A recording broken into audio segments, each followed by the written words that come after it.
Friends, my self doctor Archana Purohit. Last video में हमने DNA की स्ट्रक्चर के बारे में देखा था। अब हम देखते हैं पॉलीमराइजेशन क्या है। तो both strands of DNA are polynucleotide strands.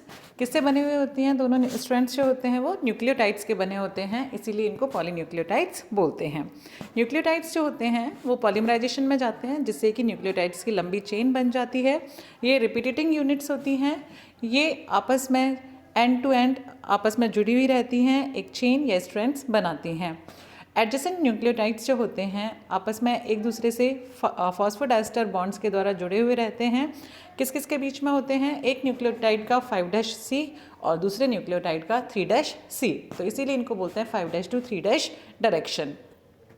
प्रत्येक स्ट्रैंड जो होता है उसमें अनेक न्यूक्लियोटाइड्स या मिलियन ऑफ न्यूक्लियोटाइड्स होते हैं। Each DNA strand has free 5' phosphate at one end and free 3' hydroxyl at the other end. तो इसीलिए जुड़ते जाते हैं। हर एक में एक 5' फॉस्फेट रहेगा फ्री एंड, और दूसरी तरफ कौन सा रहता है? 3' हाइड्रोक्सिल फ्री रहता है।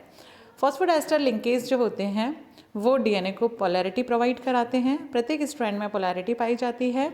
वन पॉलीन्यूक्लियोटाइड चेन जो होती है वो 3' to 5' डायरेक्शन में लिखी जाती है, और दूसरी चेन जो होगी वो 5' to 3' डाउनवर्ड्स होती है।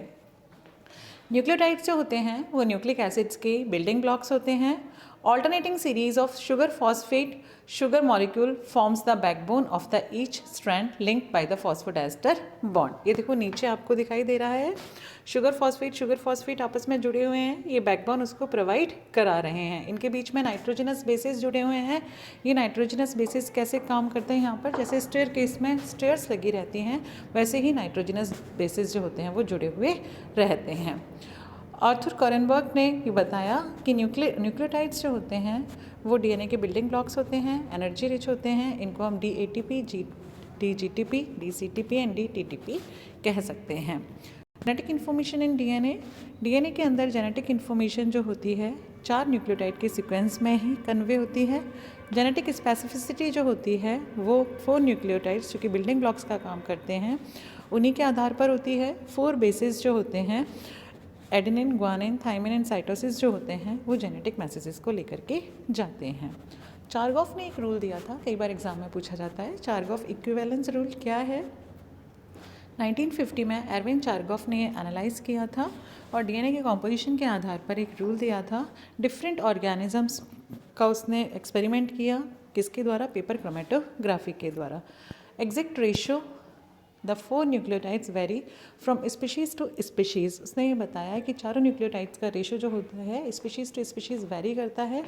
He discovered that the amount of purine was equal to the amount of pyrimidine. लेकिन उसने ये बताया कि जितना एक डीएनए स्ट्रैंड में प्यूरिन होगा उतना ही दूसरे डीएनए स्ट्रैंड में पिरिमिडिन होता है। A+T और G+C जो होता है वो स्पीशीज़ टू स्पीशीज़ वेरी कर सकता है।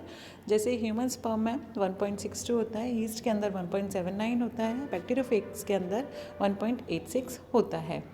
हायर प्लांट्स के अंदर और एनिमल्स के अंदर जनरली 80 कॉम्पोजिशन जो होता है वो ज़्यादा होता है, जबकि लोअर प्लांट्स के अंदर GC कॉम्पोजिशन ज़्यादा होता है। जहाँ पर GC कॉम्पोजिशन ज़्यादा होता है वो ज़्यादा स्टेबल होते हैं, क्योंकि एडेनिन थाइमिन के बीच में डबल बॉन्ड होते हैं, जबकि ग्वानिन साइटोसिन के बीच में ट्रिपल बॉन्ड्स होते हैं।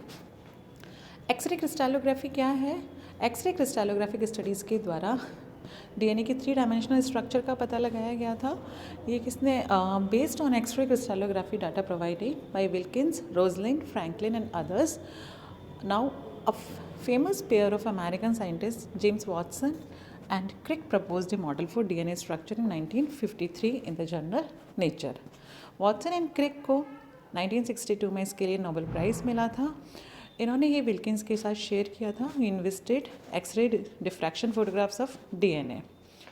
DNA model called double helical DNA model was a landmark research in the field of biology.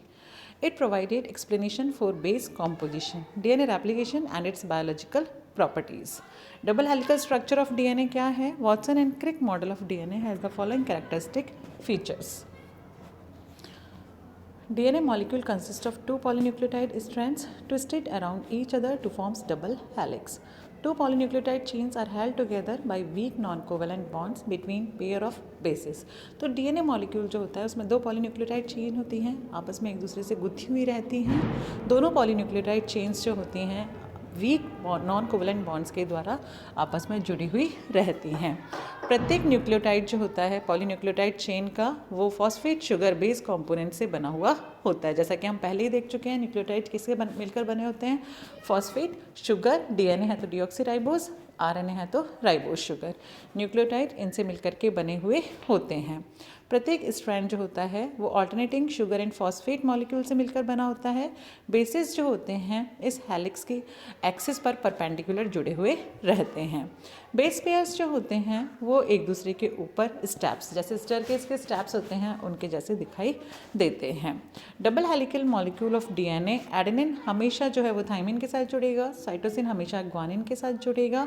Nitrogenous bases के बीच में हाइड्रोजन बॉन्ड्स पाए जाते हैं। एडेनिन जो होता है वो थाइमिन से डबल बॉन्ड के द्वारा और ग्वानिन जो होता है साइटोसिन से ट्रिपल बॉन्ड के द्वारा जुड़ा हुआ रहता है। हाइड्रोजन बॉन्ड्स होते हैं वीक होते हैं, ना आसानी से तोड़ा जा सकता है। Hydrogen bonds between complementary bases contribute to thermodynamic stability of the helix and specifying of the base pairing. Two strand of double helix have complementary sequence. जैसे कि हमने देखा कि एडेनिन जो होता है हमेशा थाइमिन से जुड़ता है दूसरे स्ट्रैंड के, और साइटोसिन जो होता है वो हमेशा दूसरे स्ट्रैंड के ग्वानिन से जुड़ता है। तो यदि एक स्ट्रैंड का बेसिस का हमें पता है तो दूसरे स्ट्रैंड का बेस सीक्वेंस जो होता है वो हम निकाल सकते हैं। इसी को हम Watson Crick base pairing rule कहते हैं। डीएनए का एक कांस्टेंट डायमीटर होता है। Adenine, thymine and cytosine guanine pairs जो होते हैं वो हमेशा फिजिकल डायमेंशन में इसमें फिट बैठते हैं। ये देखो यहाँ पे नीचे दे रखा है, यदि हमें ऊपर जैसे एक वन स्ट्रैंड का पता है तो हम कॉम्प्लीमेंट्री स्ट्रैंड का पता कर सकते हैं। दूसरी अदर प्रॉपर्टीज़ हैं जो एक्सरे डिफ्रैक्शन से हमें प्राप्त हुई थी, क्या क्या हैं, या एक्सरे क्रिस्टलोग्राफी कई बार एग्जाम में पूछा जाता है। देखो दो चीज़ें बहुत इंपॉर्टेंट हैं। फर्स्ट है x ray crystallography and Chargaff rule. X ray crystallography इसके डायमेंशन से रिलेटेड है। कई बार बच्चे कंफ्यूज होते हैं, चारगॉफ रूल को एक्सरे क्रिस्टलोग्राफी या वाटसन एंड क्रिक मॉडल को एक्सरे क्रिस्टलोग्राफी में देकर आ जाते हैं, लेकिन एक्सरे क्रिस्टलोग्राफी में ओनली डायमेंशंस आएंगे। चारगॉफ रूल में हमेशा इक्वालिटी आएगी। एडेनिन हमेशा थाइमिन से जुड़ेगा, साइटोसिन हमेशा ग्वानिन से जुड़ेगा। रूल क्या दिया था? Purine is equals to pyrimidine, ठीक है। और एक्सरे क्रिस्टलोग्राफी क्या है? हेलिक्स का डायमीटर जो होता है वो 20 एंगस्ट्रॉम या 2 नैनोमीटर होता है। इसका मतलब दोनों पॉलीन्यूक्लियोटाइड स्ट्रैंड्स जो होते हैं उनके बीच की डिस्टेंस जो है वो 20 एंगस्ट्रॉम होती है।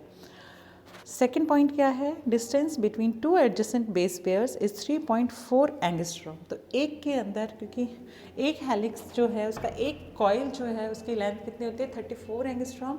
दो लगातार जो बेस पेयर्स होते हैं उनके बीच की होती है 3.4। तो हम ये मान के चलते हैं एक कॉइल के अंदर 10 बेस पेयर्स आते हैं। One complete turn of the helix that is 360 angstrom takes 34 angstrom length of the DNA. In this way there are 10 base pairs in one complete turn. ठीक है, एक complete जो टर्न होता है उसमें 10 बेस पेयर्स होते हैं। पूरे टर्न की लेंथ जो होती है 34 एंगस्ट्रॉम होती है, उसमें 10 सीढ़ियाँ बेस पेयर्स की पाई जाती हैं जो कि 3.4 एंगस्ट्रॉम की डिस्टेंस पर उपस्थित होती हैं। Two strands or polynucleotides chain of a helix run in opposite directions, therefore they are anti-parallel.